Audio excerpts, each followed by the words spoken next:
Sabbath shalom. Good morning to all. పరమతని సన్నిధిలో సంతోషంగా అందరూ ఉన్నారనుకుంటున్నాము. రాత్రికాల సమయంలో ఆయన యొక్క సన్నిధానంలో సబ్బాతును ఆచరిస్తూ ఆయన జీవపు ఉపదేశం మనం విన్నాము. ఈ దినం ఉదయకాల సమయంలో ఆయన సన్నిధిలో మనం గడిపాము. ఇప్పుడు పరమతని యొక్క జీవం కలిగిన వాక్యం చేత ఆత్మీయంగా బలాన్ని పొందుకోవడానికి వరకు ఆయన సన్నిధానంలో మనము కనిపెట్టుకొని ఉంటున్నాం. ఈ విధంగా అనుదినము కూడా ఆత్మీయ ఆహారం చేత మనల్ని బలం పొందుకుంటూ శక్తిని పొందుకుంటూ మనల్ని నడిపిస్తున్న పరమతండ్రికే ఘనత మహిమ ప్రభావములు చెల్లునుగాక. ఆయన తన సన్నిధి కాంతి మన మీద ఉదయింపజేసి మనల్ని బలపరచునుగాక.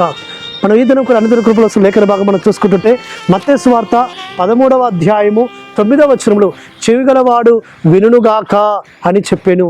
చెవిగలవాడు కాబట్టి పరమతండ్రి చెప్తున్న విషయాలు, ఆ సర్వోన్నతుడు చెప్తున్న ఆత్మ సంబంధమైన విషయాలు ఆత్మ కలిగిన వారు మాత్రమే చెవి పెట్టి వారు చాలా శ్రద్ధగా వింటారు. కాబట్టి పరమతండ్రి ఆయన పరిశుద్ధాత్ముడిగా ఆయన ఉపదేశిస్తున్న ఉపదేశాలన్నీ కూడా అవి ఆత్మ సంబంధమైనవి.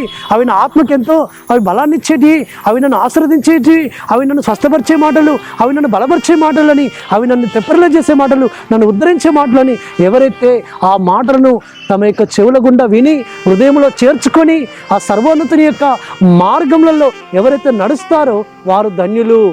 వారు ఆస్వాదింపబడతారు, వారు దీవింపబడతారు, వారు ఆయన చేత ఉద్ధరింపబడతారు, వారు స్వస్థపరచబడతారు. కాబట్టి అందుకే యెహోషువ మెస్సియా ఈ లోకంలో ఉన్నప్పుడు ఆయన ఉపమానాలన్నీ చెప్పి కూడా ఆ ఉపమానాల చివరిలో ఆయన అంటుంటాడు, ఆత్మ చెప్పుచున్న మాటలు చెవిగలవాడు వినుగాక. కాబట్టి ఎవరు వింటారు అంటే ఆ పరిశుద్ధాత్మతో నింపబడిన వారు మాత్రమే ఆత్మ సంబంధ విషయాలు, ఆత్మ సంబంధం మాత్రమే గ్రహిస్తారు. కాబట్టి ఆ పరిశుద్ధాత్మ ఏం ఉపదేశించినా ఆ ఉపదేశాన్ని నా మేలు కొరికే, నా మంచి కొరికే, నా యొక్క బావు కొరికే ఆయన ఉపదేశిస్తున్నాడని వారు భావిస్తారు. ఆయన గద్దిస్తే ఆ గద్దింపును వారు స్వీకరిస్తారు. ఆయన ఆశీర్వదించగలిగిన మాటలు మాట్లాడితే ఆశీర్వాదాలు ఏ విధంగా దొరుకుతాయని ఆ ఆశీర్వదించే మాటలు మన ఉదయంలో చేర్చుకొని వాటి ప్రకారం మనం జీవిస్తాం. కాబట్టి ఆత్మ, పరిశుద్ధాత్మ చెబుతున్న ప్రతి విషయము ఎవరైతే చెవితో శ్రద్ధగా వింటారో, ఆ విన్న మాటలు హృదయాల్లో చేర్చుకున్న మాటల ప్రకారము జీవిస్తారో వారి జీవితాలు ధన్యకరమైనవి, వారి జీవితాలు ఎంతో ఆశ్చర్యకరంగా మార్చబడతాయి, వారి జీవితాల్లో వెలుగులు నింపబడతాయి. వారు ఆయన సన్నిధానంలో నిరంతరం వారు నిలిచి ఉంటారు, వారు ఆ మహిమలో చేర్చబడతారు.